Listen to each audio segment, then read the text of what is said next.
Hey everybody, welcome to my channel. Welcome back if you're a returning viewer. So if you'd like to see how I installed this 5x5 HD curly texture wig from Clayee Hair with added wand curls, that is a very detailed, might I add. Keep on watching.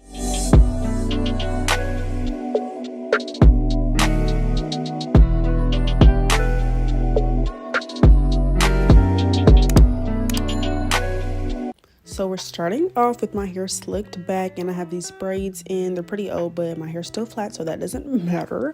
But yeah, so I'm stretching out my cap. This is actually a very stretchy cap, but I'm placing that on my head all the way down to my eyebrows to get that nice stretch. And now I'm just cutting out my ears, for a more comfortable well, I guess it didn't really matter since it was a closure and all this was going to be cut off anyways, but I still did it out of habit.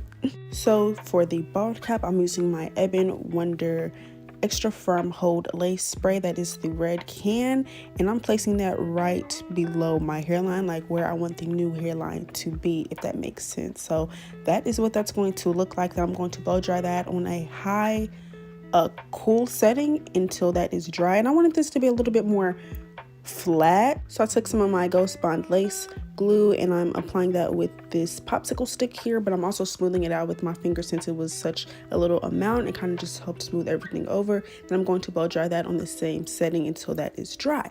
Now that that is dry, I'm taking my scissors and I'm going to cut around all of that extra cap that we no longer need. Since this is a 5x5 closure, I'm cutting all of that extra stuff off like.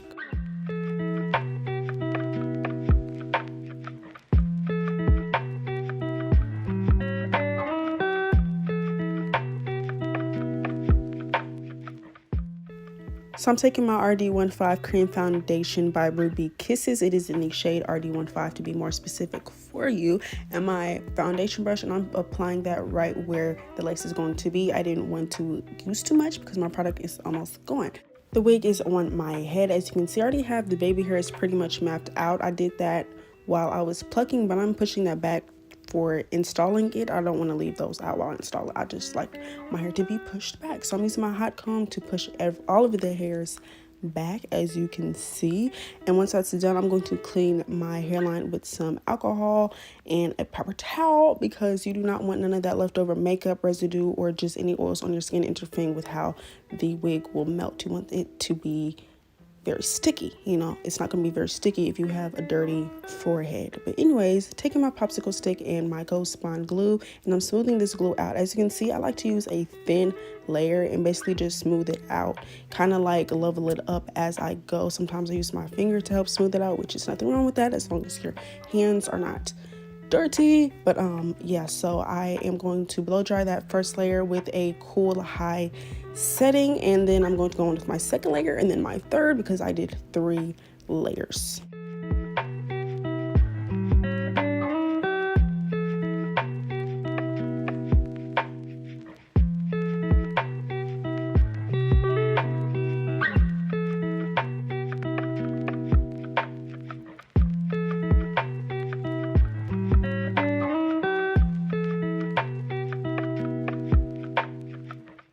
That last layer is tacky and ready, I'm going to press this lace into my skin.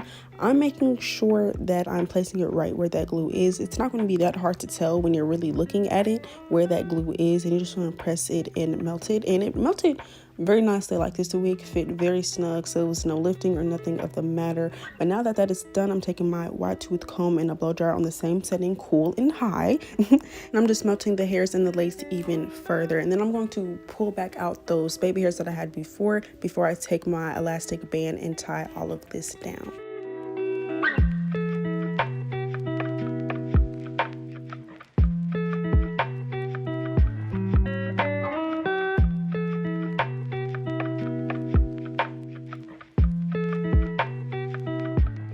So I'm going to let this sit for maybe 10 minutes, and boom, now we are done. It is set, and now we're going to cut off the lace.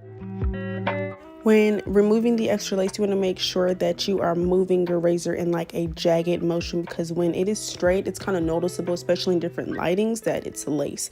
You know what I'm saying? Like when you have it zigzag, it's like blendable. I don't know how to explain it, but yeah, girl, make sure you cut it in a jagged motion for the best result. Now that that is done, the lace is off, I'm taking my hot comb and I'm just pressing out these baby hairs a little bit more before we curl them.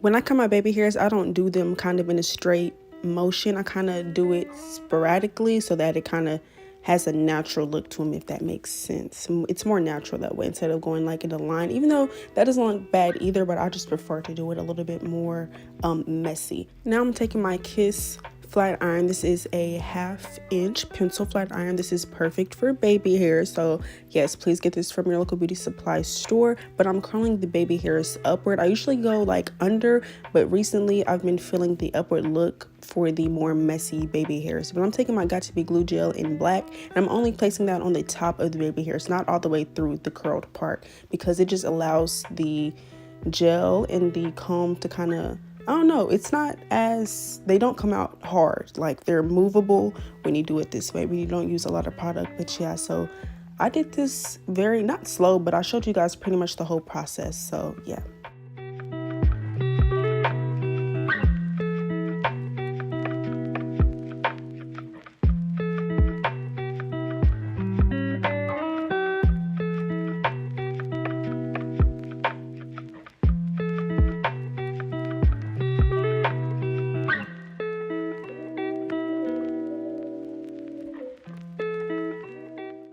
So I really like how they came out. They were fluffy, they were a little bit messy, and they were short and cute. So yeah, those are the baby hairs.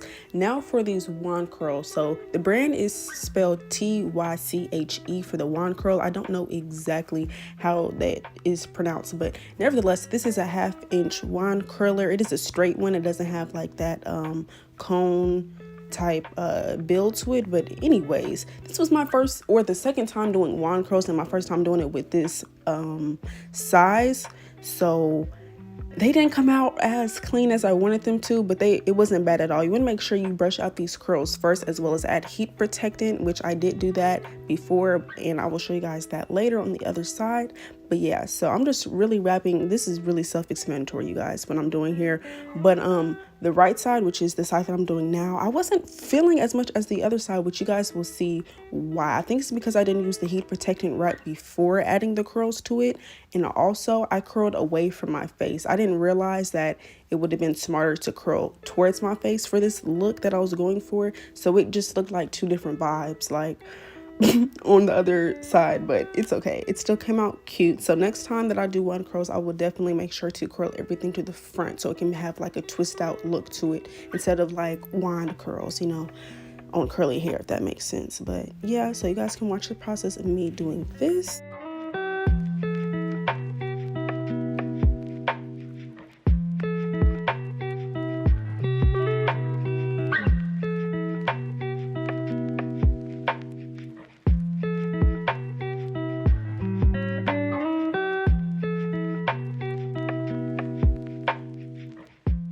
This side also looked better because I used smaller portions, and that just made it look more, I don't know, more curly once everything was kind of shaked out and done. So I suggest to use small sections. Don't use, you know, anything bigger than 1/2 inch really. You want to use the same type of, not the same type of piece, but the same measurement as the curling iron. I think it'll come out cleaner that way.